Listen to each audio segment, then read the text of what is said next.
بسم اللہ الرحمن الرحیم۔ گمنام ہیرو کے معزز ناظرین السلام علیکم۔ آئیے چلتے ہیں کہانی کی طرف۔ اس پوری تفصیل میں وہ نقطہ میرے لیے نیا اور اہم تھا کہ اس بار ویرا نے اپنے اصل نام سے سفر نہیں کیا تھا بلکہ ماریانا گبرائل بنی ہوئی تھی۔ اس نقطے کو بروئے کار لا کر میں امیگریشن حکام کو اس کے پیچھے لگا سکتا تھا، جو میری فراہم کی ہوئی معلومات کی بنا پر آسانی کے ساتھ اسے نام بدلنے کا مجرم قرار دلوا سکتے تھے، لیکن وہ بعد کا معاملہ تھا۔ اس وقت تو میرے ذہن پر غزالہ سوار ہو چکی تھی، اس لیے میں نے پرخیال لہجے میں اس سے سوال کیا کہ میرے بارے میں تم کیا کچھ جانتے ہو؟ اس نے نظریں اٹھائیں تو ان میں خوف جھلک رہا تھا۔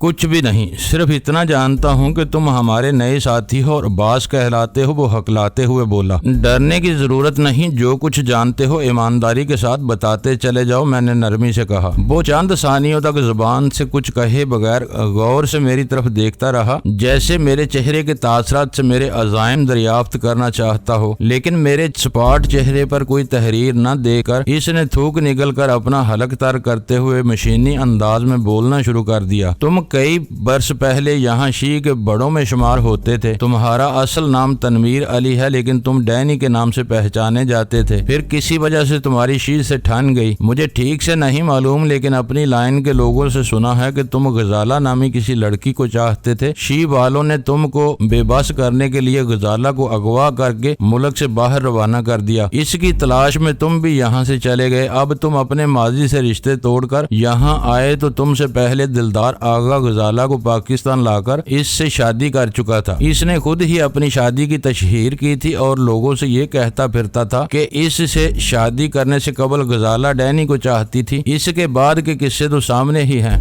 میں نے اپنی کرسی پر پہلو بدل کر ایک گہرا سانس لیا۔ تو غزالہ والا معاملہ تم کو پوری طرح معلوم ہے؟ کبھی غزالہ کو دیکھا بھی ہے تم نے؟ نہیں، اس نے مایوسانہ انداز میں اپنا سر ہلاتے ہوئے کہا۔ کبھی اتفاق نہیں ہوا، بس ادھر ادھر کے قصے ہی سنتا رہا ہوں۔ یہ دیکھو، میں نے اپنے پرس سے غزالہ کی ایک پرانی لیکن واضح تصویر نکال کر اس کے سامنے ڈال دی۔ یہ تصویر پرانی ضرور ہے، لیکن اب بھی وہ ایسی ہی نظر آتی ہے۔ اس نے ایک سرسری نظر ڈال کر غزالہ کی تصویر مجھے واپس کر دی۔ اس وقت تک اس کے بشرے سے خوف اور حیرت کے تاثرات پوری طرح مٹ نہیں پائے تھے۔ سارے پس منظر سے تم پوری طرح واقف ہو، میں نے نئی سگریٹ سلگاتے ہوئے کہا۔ جب تک میں شی کا وفادار رہا، میرے نام سے کام تھا، ہر بات سختی سے سیگا راز میں رکھی جاتی تھی۔ حد یہ ہے کہ میرے ساتھ کام کرنے والوں کو بھی یہ معلوم نہیں تھا کہ درپردہ میں ہی ان کو احکام جاری کرتا تھا، لیکن بعد میں شاید انتقاماً ہر بات پھیلا دی گئی تاکہ کسی طرح مجھے گھیرا جا سکے، اور یہی کچھ غزالہ کے معاملے میں بھی ہوا۔ پاکستان آنے کے بعد میں اس سے ملتا رہا ہوں۔ دلدار آغا کی حرکتوں سے واقف ہونے کے بعد وہ اس سے بدظن ہو چکی تھی، لیکن شادی کے بندھن کی وجہ سے مجبور تھی۔ اب مسئلہ یہ ہے کہ آخری دنوں میں دلدار نے غزالہ کو اپنے مکان میں قید کر کے اس کی آمد و رفت پر پابندی عائد کر دی تھی۔ دلدار آغا مارا جا چکا ہے، اس کے گھر کو کھنڈر میں تبدیل کیا جا چکا ہے، لیکن غزالہ کا کہیں پتہ نہیں ہے۔ میں ہر قیمت پر جلد از جلد اس کا سراغ لگانا چاہتا ہوں۔